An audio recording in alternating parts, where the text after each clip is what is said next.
every success is building off of a series of failures.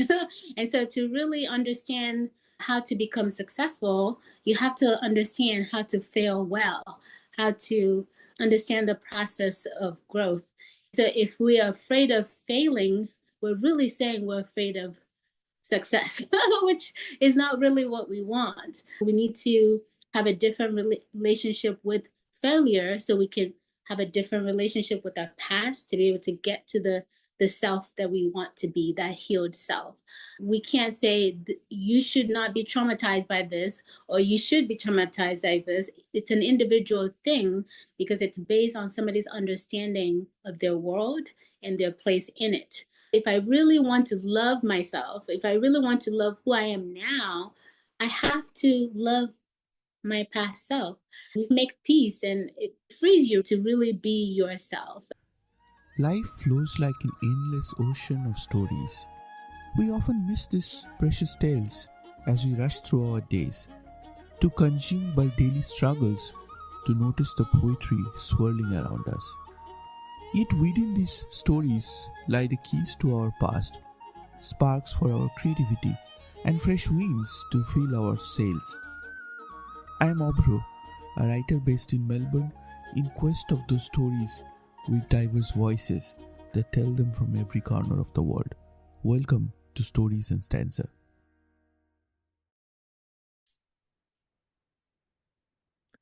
Hello everyone and welcome to a new episode of Stories and Stanza. And I have a poet and novelist, Rosemary, here with us. And Rosemary, welcome to Stories and Stanza. Thank you for having me. How are you doing today? I'm doing well. Thank you. You? Yes, just starting my day and looking forward to talking to you. Before we get started, do you want to give a brief introduction? Sure. I am a poet, a novelist, and soon to be memoirist coming February of, well, next month, really. I like writing about topics having to do with identity, with mental health topics, and the role that society plays. I am a writer by day and a doctor by night. And yeah. Yeah. That is amazing. In Stories and Stanza, I talk to writers and speakers about inspiration, challenges, health, and wellness.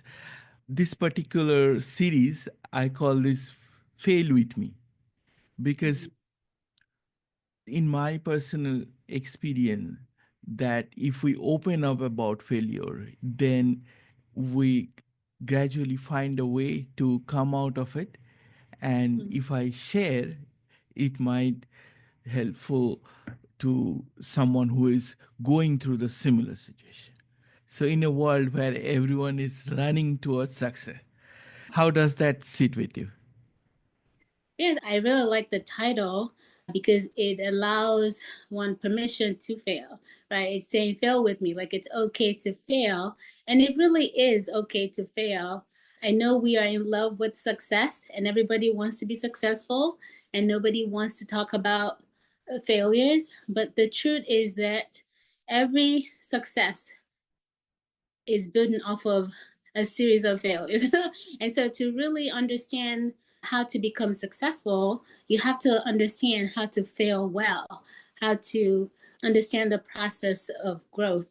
And you can't grow if you don't fail, right? So failure allows us to learn from the actions that we did and then to kind of adjust and say, okay, this is where I want to go and this is where I am. How do I get there? And that can mean maybe changing your path. Maybe it's continue on the path that you're on, but changing your methods. And sometimes it can be changing your destination. But failure allows you that opportunity to stop and say, okay, let me assess the situation and then adjust and grow.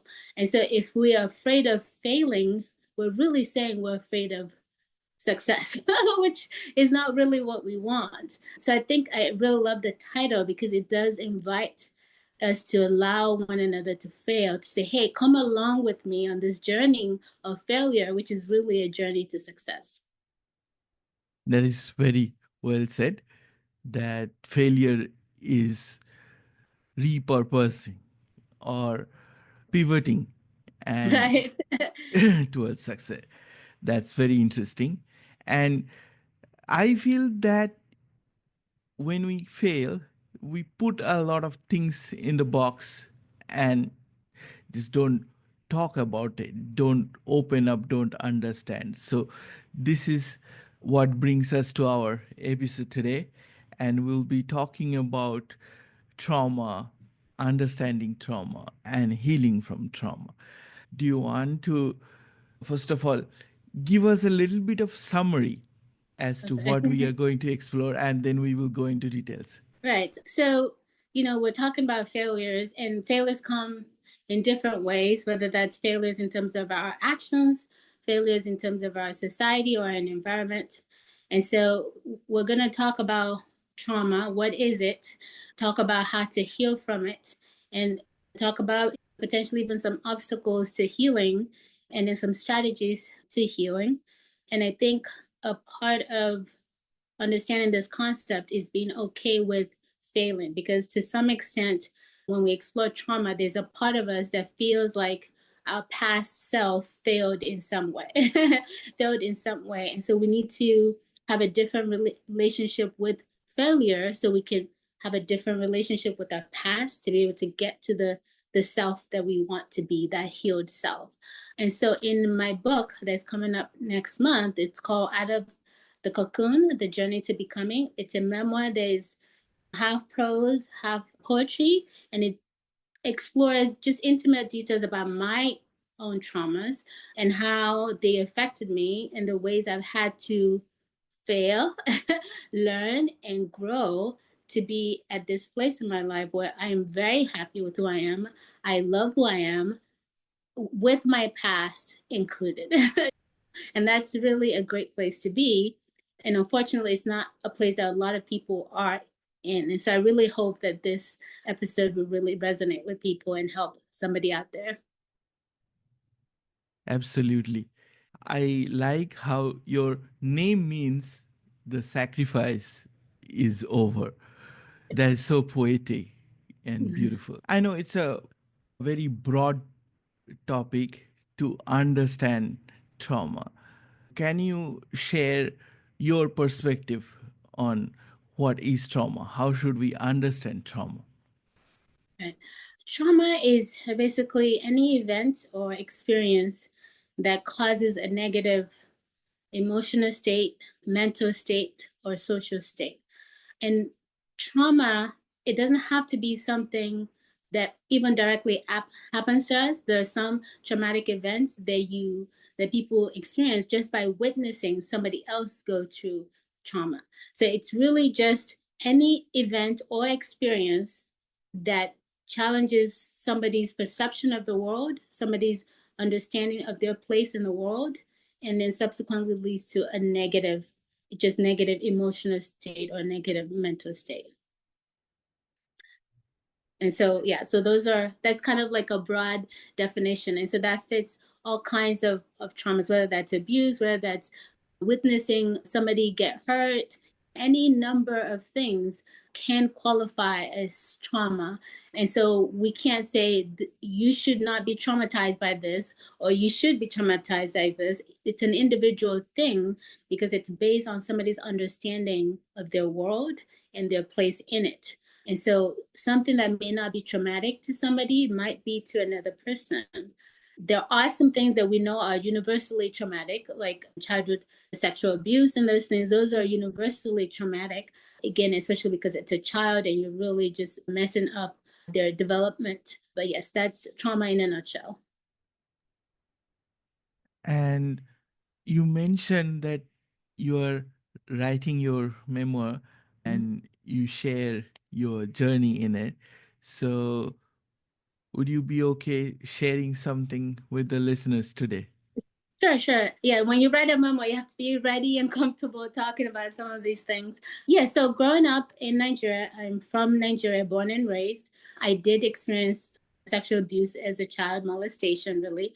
And then when I immigrated to the United States, I experienced emotional abuse just because because I'm an immigrant, a woman, a Black woman. There are a lot of traumas that came from that experience. And all of this together during a time period where my brain is forming itself. And so it was a really delicate time to be having some of these really negative experiences. And so that resulted in certain perceptions of myself and perceptions of the world that ultimately ended up just not allowing me to live the life I wanted to live. I can understand how difficult it can become. And we will be talking about healing as well. Healing can be a very broad term, right? It can mean very different things to different people, and how do they come out of it. I would like to hear from you, what was your own healing journey? Right. So, healing for me, one of the important steps of healing is recognizing that there was trauma. So, sometimes when we go through trauma, we may not even realize that body has has recorded a traumatic experience, and so we may find ourselves responding in certain ways that we can't explain, that seems out of our control. And so the first step is recognizing that there is trauma, that there is an event that happened in the past that is allowing us to behave in ways that feels out of our control.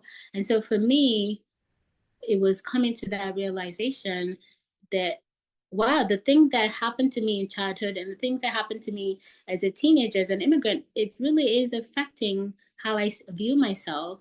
And it's affecting my ability to feel like I have full control of who I am and how I'm being.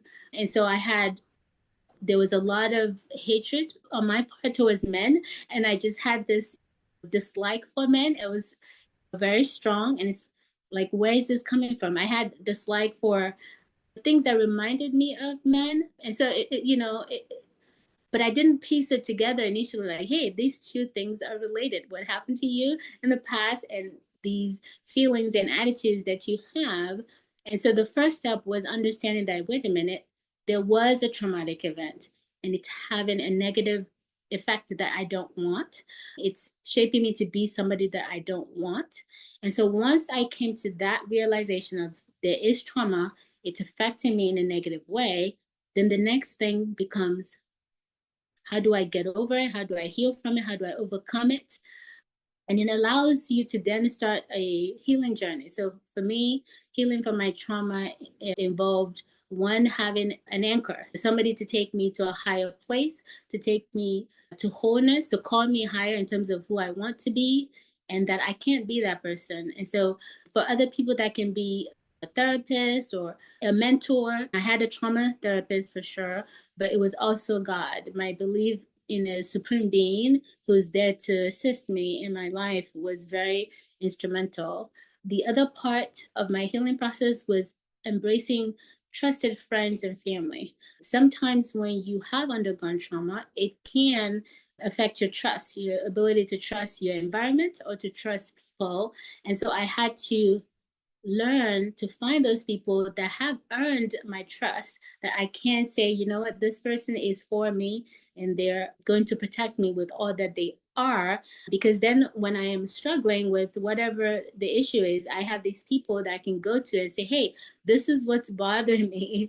This is how I'm responding. And they can be that other eye to say, you know what you're feeling is justified, and how can we help you to get to a better state, or how can we advocate for you, because you know what, this is not appropriate, what's happening to you is not appropriate, how can we advocate for you, or how can we help you advocate for yourself. And so that's really important. And then the other part is just recognizing that you have to embrace the past. Sometimes we want to pretend like the past didn't happen, ignore it, do whatever you can to just, if you ignore it, then maybe it'll go away. You don't have, but you have to embrace the past, not just even like acknowledge it. You have to take the past and embrace it. And so for me, I had to understand that, okay, it's a part of who I am now because it led to me being this person. So if I really want to love myself, if I really want to love who I am now, I have to love my past self. How can you love somebody you don't even get close to, that you don't even embrace? And so I had to get to that point where I go meet that girl, that Rosemary from the past, and learn about the things that hurt her, learn about the things that she wanted, the things that she wished was different, and then come to that reconciliation between the me now and that past self to say, you know what? You did accomplish things because I'm here. And so I really needed to take that journey back to embrace the past and embrace that old self that was hurt and injured. And that really gave freedom to myself because now I'm not shackled by this past that I was ignoring. You make peace and it frees you to really be yourself. So that's my process in a nutshell. That is very beautifully explained. I have talked about this with many guests on the show and want to hear your perspective as well. That when we go through trauma or any negative memory or something that has impacted us in the past, then we develop some defense mechanisms to Yes. fight that at the moment. But over time, we do not need that. And Yes. but once we develop it, it stays with us. We are going to talk about burnout in today's discussion. So I think it kind of relates to that as well. So the first question around that was, what are your thoughts on these coping mechanisms or these defense mechanisms that we build, but at some stage we may no longer need them, but we still carry them. So, how do we get unstuck from that? You mentioned it yourself that there was a period that you had this, didn't like certain people and things like that. But Right. that was maybe part of the defense mechanism. But how did you Right. let that go? Right. And in terms of defense mechanisms are really, it's a survival mechanism, but your body is implementing certain strategies to get you out of immediate danger, right? And so these defense mechanisms actually do work for the setting that they were created, which is a short-term situation. And so once you're out of that danger, these defense mechanisms are supposed to go away. And then you're able to implement longer term strategies to avoid being in a situation of danger again. The trouble is that when we have these defense mechanisms, they don't go away because we don't resolve the trauma. We don't address the emergency. It's kind of like you broke your foot and you put a band-aid on it. Those defense mechanisms are band-aids, but then we can't go walking about thinking we've fixed the broken right. The hurt foot, you haven't fixed it. You still have to go and do that part. And so I think that's when there's a discrepancy where something that was working, these defense mechanisms, now stop working. And so for me, so one of the things that people can have when there's a traumatic event or some kind of insult, they can either fight the situation, they can freeze or fawn, right? So there's these defense mechanisms that we can develop, and it helps you take you out of the immediate danger. But once you leave that, so for me, right, I left Nigeria, came to the US, and so now it was okay. That was just Nigeria and not nothing in the US. But then there are situations happening in the US that is reminding me of what happens in Nigeria. But again, you're not able to make the connection because you're not thinking about it. You're thinking that was just the past and it's done, even though you still have the hurt. And so one of the things that I started realizing was I just did not I was very offended by men who had a sexual interest in me because, again, as a child, that was a protective mechanism, right? You kind of shun an interest, then you avoid a similar situation of abuse and those things. And so that worked until I got to a point where there was a boy that I liked that I wanted to get to know, and I didn't know how to interact. I had trouble knowing how to befriend men. And so it was no longer helping me in this state where I was. And so that was one of the clues of, okay, wait a minute, what's going on here?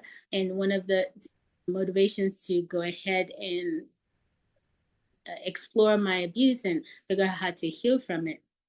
But we do get to that point where these defense mechanisms stop being useful because we have not addressed the trauma. Once we address the trauma and we actually heal the hurt, the whatever is broken, then you don't need the defenses and they can go away and you learn new, better strategies to adapt to your current situation. Thank you for sharing and explaining that. And you mentioned that you have some practical strategies that you would like to share with our audience today. So I know that we are talking about a very broad spectrum and it might work very differently from different people. But what are some of your strategies that you'd like to share? In terms of with to help with healing or to help with Yes. recognizing that there's trauma.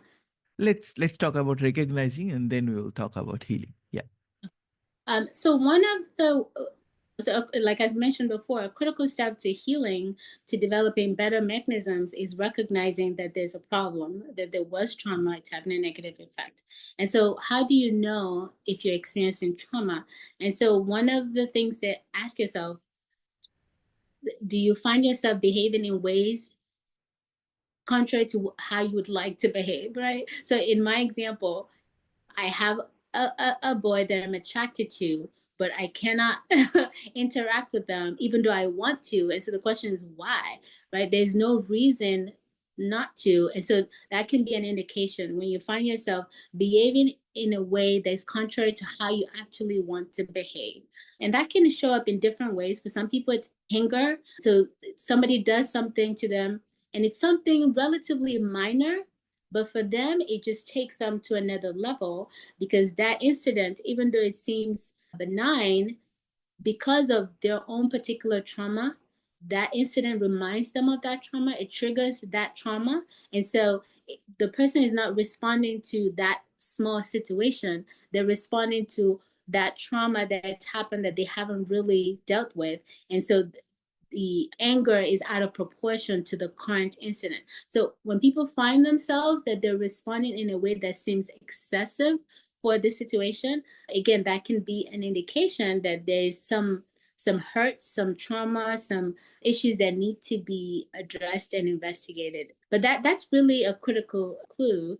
And then in terms of other things is social inhibition. So that can be another clue. I'm an introvert, so naturally my alone space is something I treasure. But regardless of whether you're an introvert and an extrovert, everybody requires social interaction.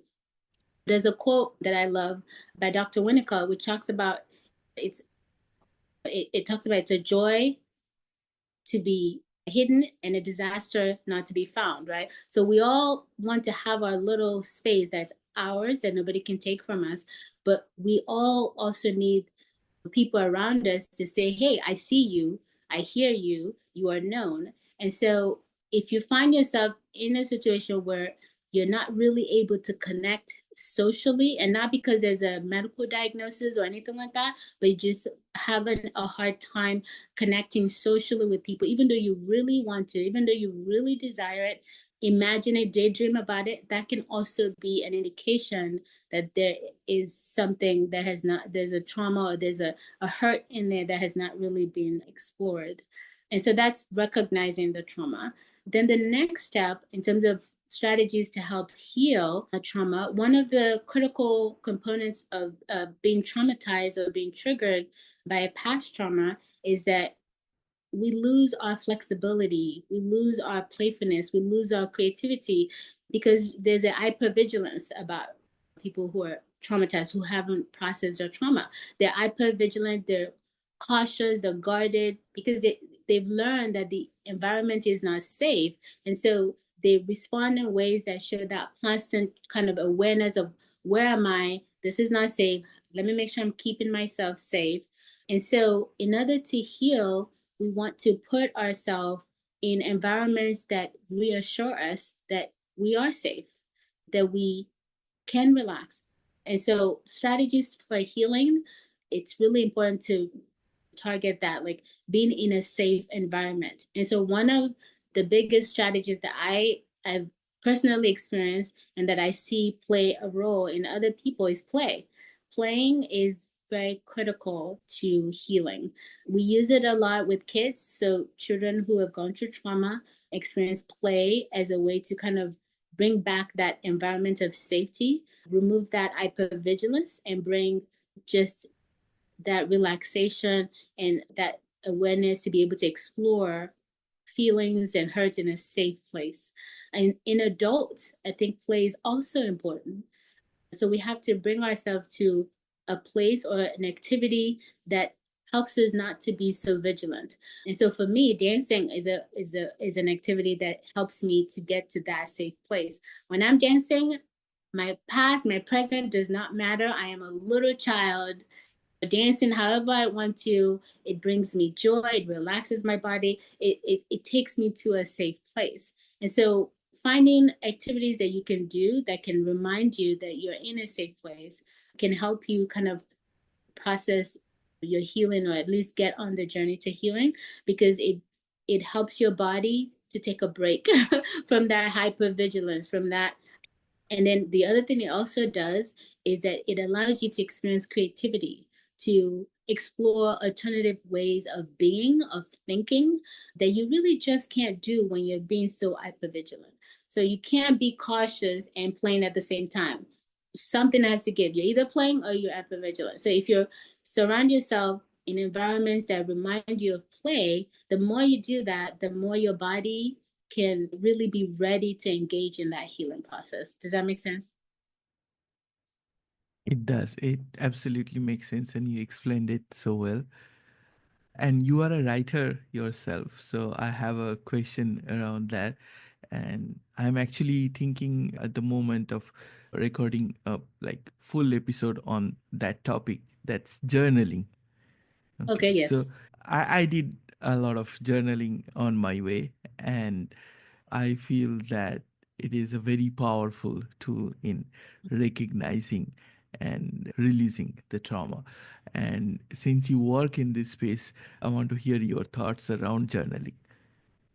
Yes, I think journaling is very useful. It's very helpful. I did some journaling earlier on, but over time, poetry became that for me. So I would write poetry, poems about whatever it is, feelings, thoughts.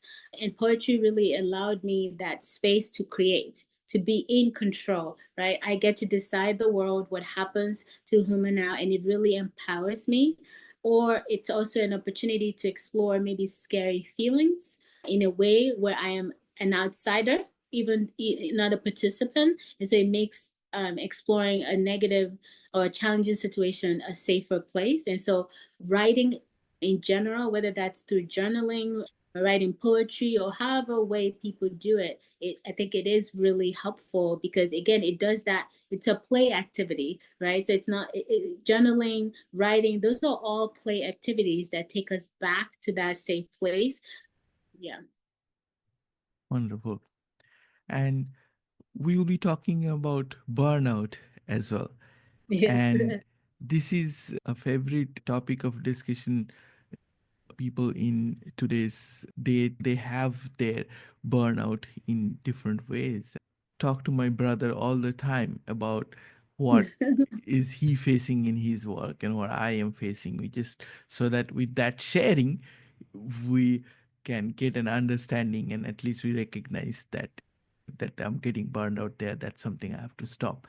So first of all, I wanted to ask, do you think burnout is kind of part of what we discussed, the trauma, or burnout is something separate? How do we understand it, and how do we come out of it? Right. So burnout is separate from trauma, although persistent burnout can lead to trauma. But they are separate in the sense that, which with burnout, I think, yeah, there's a line that just hasn't quite been crossed yet with trauma. Part of it is that with burnout, we're still internalizing the incident. In other words, we're still saying this is something I have control over and I'm just not able to control it. Whereas trauma tends to be something happened to me and I couldn't. I had no control. Like something happened to me and this is my response. Whereas burnout tends to there's more a sense of I am not able to be in control even though I should be. Right. So that's the subtle difference. But if somebody continues to be burnt out and they don't find resolution, they can that can then progress to trauma in certain instances. And how do we address it when it is happening with us? And it's right. So one is understanding what is burnout. So burnout is a state of exhaustion, right? Like you're literally burnt out. Like there's a sense of I have nothing more to give. There's nothing more to give. There's a deep sense of feeling ineffective, unproductive, and useless in a sense.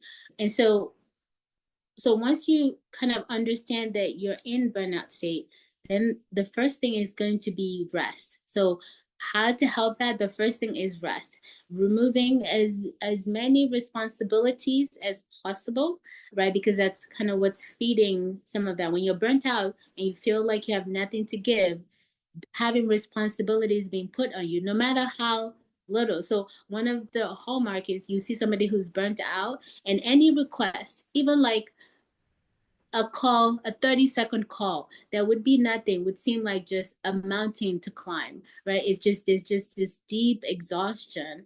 And so the first step is to get rest. Rest from whether that's physical rest in terms of not doing anything, rest from social responsibilities, work responsibilities. It's really important to take a step back and give the body and the mind a time to recuperate. So that's one of the things to do. And then when you are in that restful place, then you want to figure out, okay, why am I here? Why are we burnt out? What's going on? And usually burnout is a result of a conflict between who we want to be or how we are and what our environment is demanding from us. And so you're basically being an inauthentic version of yourself in whatever environment that's causing the burnout. And so over time, that gets tiresome, especially if there's an incident that kind of just adds to that. And so over time, being in the state of just not being your true self, it's like you're putting on a facade all the time and dragging that with you. After a while, you're just tired and you can't carry it anymore, and everything comes crashing down, so to speak. And so it's understanding what is that disconnect? What is the conflict between what I want and what environment demands of me? And then once you understand that, then you can say, okay, is this a demand that I can meet? In other words, could I meet this demand if X, Y, and Z was in place? For some people, the answer is yes. If I'm in a different environment, if I'm in a place that does not require me to work 24 hours, or that does not require me to work nights, or that does not require me to work days, right? Then you say, in what environment can I meet this demand that I can be myself, be who I want to be, and still meet the demand that society or work or whatever is expecting? Then you make those changes. Sometimes people find out that, you know what, I can't meet that demand because it conflicts with who I am or who I want to be. And so again, that's also useful information because then I need to get out of there, period. I need to change course and find a different whatever the thing is that is in line with who I am, who I want to be, and that I can meet the expectation of. And so once you have that understanding, then you can then act, right? It allows you to then know, it becomes clear, this is what I need to do. I am resting, I am analyzing, exploring myself, exploring my environment, and then now I have a plan for where I'm supposed to go, and then you execute. And so it makes it easier once you go through that process. But it is looking inward about who we are, our strengths, our weaknesses, and then also looking at our environment and saying, where is a safe environment? Where can I be myself in a safe way?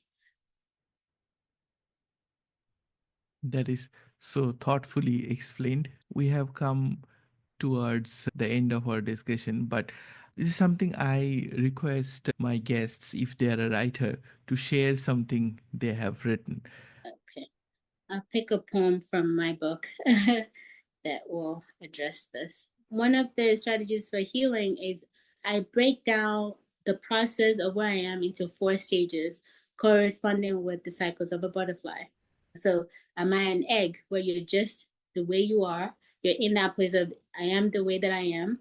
Are you a larva? Are you in that period of change, rapid growth, rapid change? Are you a chrysalis? Where you're in that place where it just seems like you're not doing anything, nothing is happening, but inwardly something major is happening. And then eventually you get to that butterfly.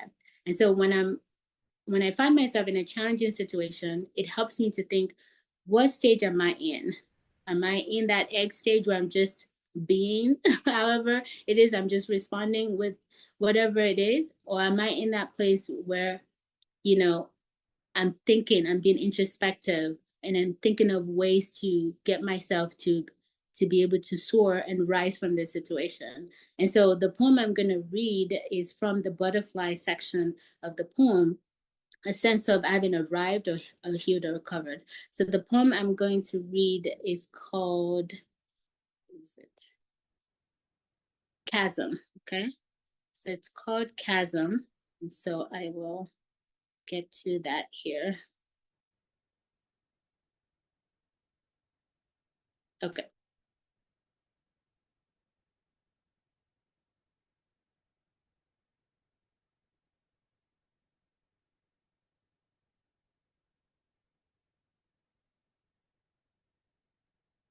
Okay, so here it is. All right, so it says, it is another one of those days when I think the space between us is narrowing. Another unexpected earthquake tears us apart. As aspiration has long replaced sadness, much like a callous hand that has grown used to heat and harsh chemicals. Another earthquake. I don't look at you, I just sigh to begin a journey away from you so I can get to you on the other side.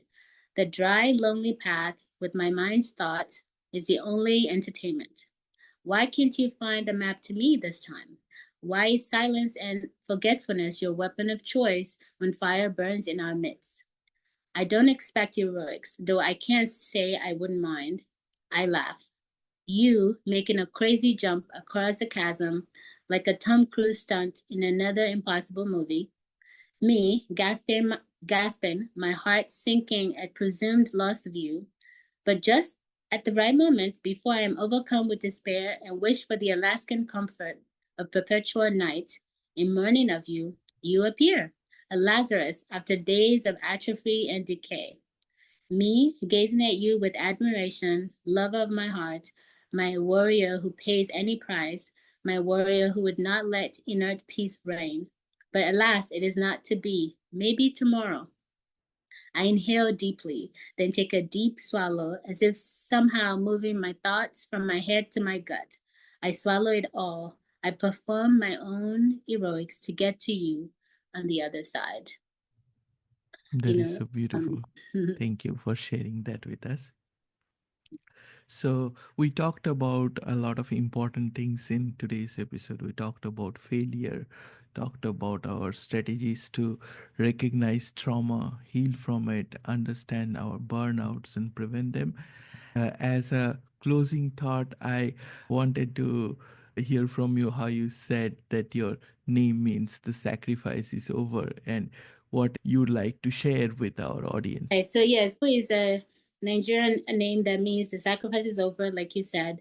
And this name really has two meanings for me. One, the self sacrifice is over. I think in this world, especially this current times, we are being taught to sacrifice who we are to meet whatever demand, especially in medicine. Doctors have to sacrifice themselves, their family, to be able to take care of patients, but it's not healthy. And so there's a lot of trauma, there's a lot of burnout within the medical field because we don't have this priority right that in order to help somebody, you need to first put on your own mask.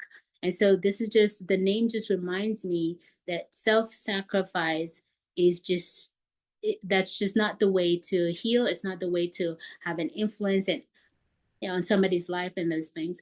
The second meaning that that name gives is a little more personal one. So my grandfather was a healer, traditional healer. He could not teach my mother his profession because she was a woman.